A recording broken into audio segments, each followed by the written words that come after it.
Hoje nós vamos falar sobre algo que é um tanto difícil de se entender, relativo à afirmação de Lacan de que não há relação sexual.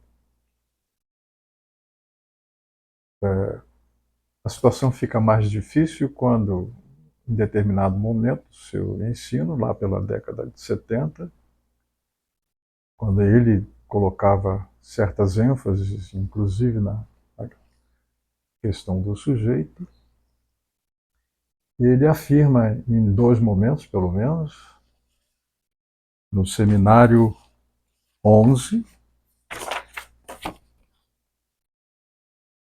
e no seminário 23, pelo menos nesses dois momentos, ele afirma que há e não há relação sexual. Essa é uma questão que vem do ensino freudiano, de que não há representação da diferença sexual no inconsciente. É como se o inconsciente freudiano não reconhecesse essa diferença. E, portanto, não reconheceria também a representação da relação dos sexos no nível do inconsciente. Então nós temos aqui no seminário 11, na página 188, a afirmação de que dessa conjunção do sujeito no campo da pulsão com o sujeito, tal como ele se evoca no campo do outro, desse esforço para se reunir, depende de que haja um suporte para a ganze Sexualstrebung, a pulsão sexual total, na sua totalidade. Não há outro. É somente aí, diz o Lacan, que a relação dos sexos é representada no nível do inconsciente. Então, sempre aprendemos que ela não teria nenhuma representação.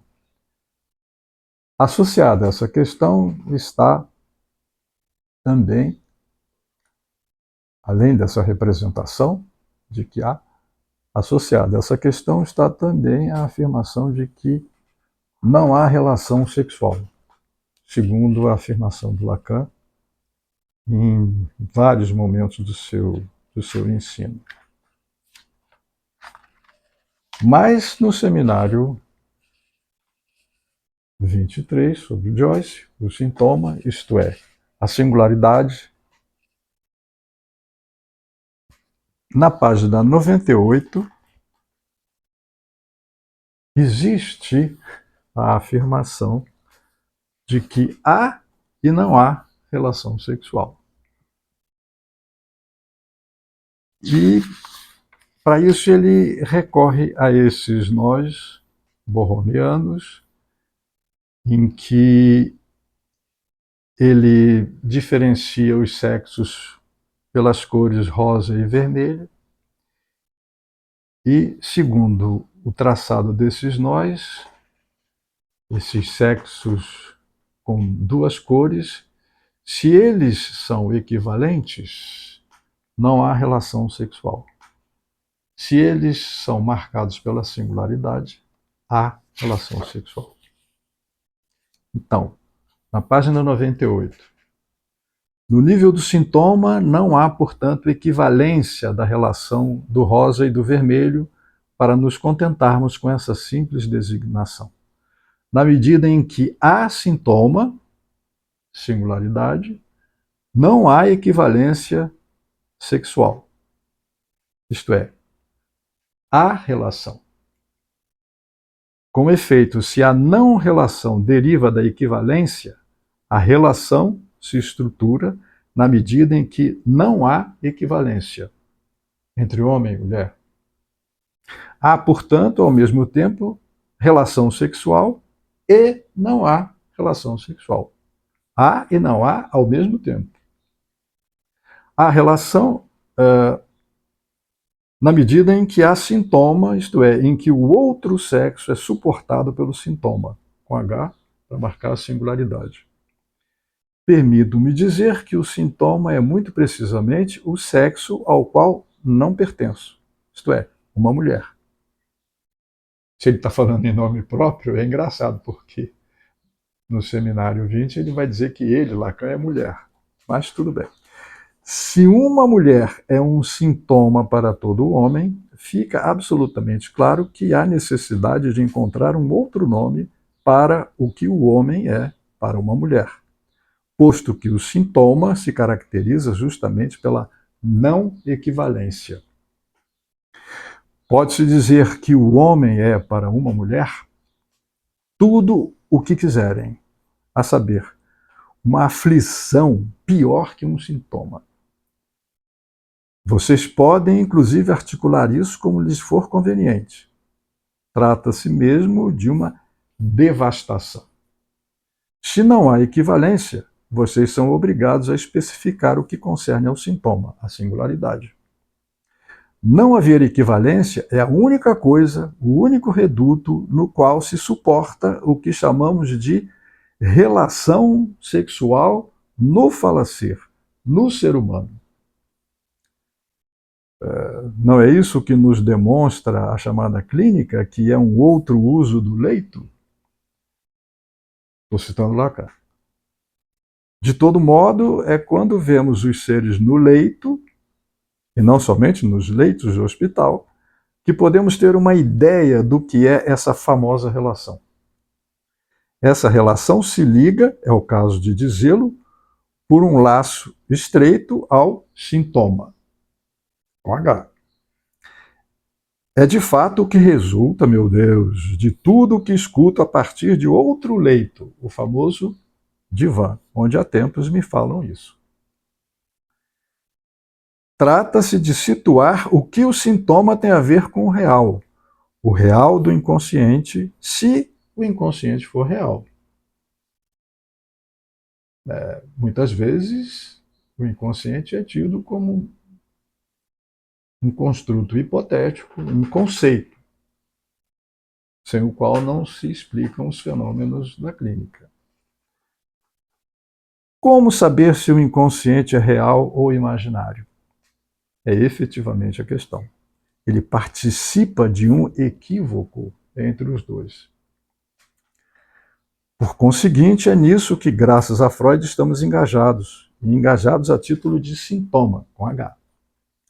Quero dizer que, doravante, é com o sintoma que temos de nos haver na própria relação sexual, que Freud tomava por natural, o que não quer dizer nada. Quer dizer, em 1976, o Lacan ficava em dúvida acerca do estatuto do inconsciente. Ele é real ou imaginário? Conclui que o inconsciente participa de um equívoco entre os dois e que, doravante, é com um sintoma que temos de nos haver na própria relação sexual.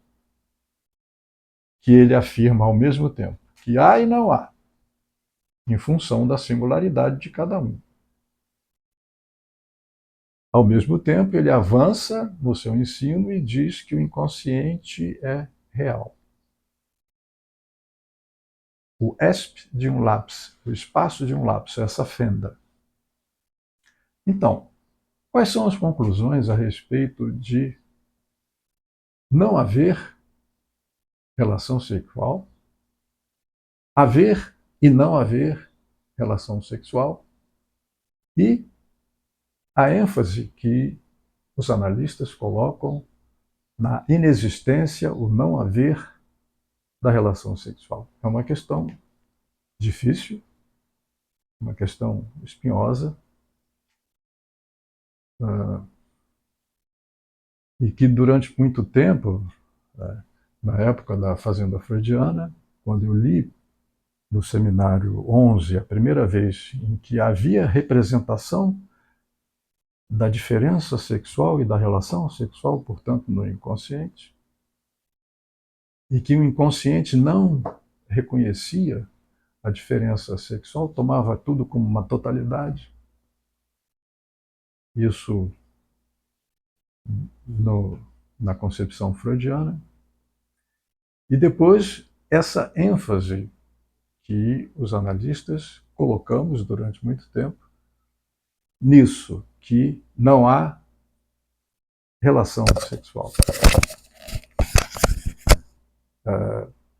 Existe a diferença, embora a gente não saiba em que ela consiste. Então, colocamos a ênfase assim, não haver relação sexual, ignorando que o Lacan falava, como no seminário 23, como no seminário 11, que há e não há relação sexual, em função do sujeito vivo ou em função de um sujeito tomado como significante, a representação de um significante para outro, enfim. Essa ênfase na inexistência da relação sexual, não há relação sexual, é tomada por alguns analistas como sendo uma afirmação de importância política. É o que permite a alguns analistas afirmar que a questão identitária não existe, não há. O que parece, mais uma vez, uma violência em relação ao senso comum. E aponta a existência, aponta o haver do movimento, movimento antirracista, a luta pela emancipação das mulheres, a luta pela emancipação das chamadas minorias, que são desmentidas por alguns analistas, porque dizem que essa questão não existe, não se coloca. E é uma questão até mesmo alienada, porque ela, em última instância, mantém o status quo. Não contribui para o avanço para além do capitalismo, que, segundo Lacan, na televisão, na entrevista, disse que o capitalismo só poderia ser combatido não meramente por uma denúncia, mas pelo reconhecimento de que ele funciona tão bem que implodiria, ou então o caminho da santidade que é colocado no horizonte do analista. Enfim, a luta pelo movimento negro, o movimento feminista, o movimento das chamadas minorias, a questão do identitarismo, que, embora não concordemos eventualmente com as premissas dessa identificação, servem estrategicamente, politicamente, para a afirmação de um orgulho que retire essas chamadas minorias de uma posição de escravidão, uma posição de servidão em relação à supremacia branca. Então, é importante que se leve em conta esse primeiro tempo da afirmação do orgulho dessas chamadas minorias, para que a questão se desdobre num âmbito maior, para além da cor da pele, num âmbito maior de um engajamento, esse sim, político, para alterar o status quo, num movimento de subversão do sujeito, até. Né? Então, durante muito tempo na fazenda freudiana, quando eu me deparei com essas afirmações, chamei atenção para elas, não tive interlocução, infelizmente. E agora eu vejo que a Associação Mundial de Psicanálise está promovendo um congresso para 2026 em que essas questões estão sendo debatidas. Até que enfim.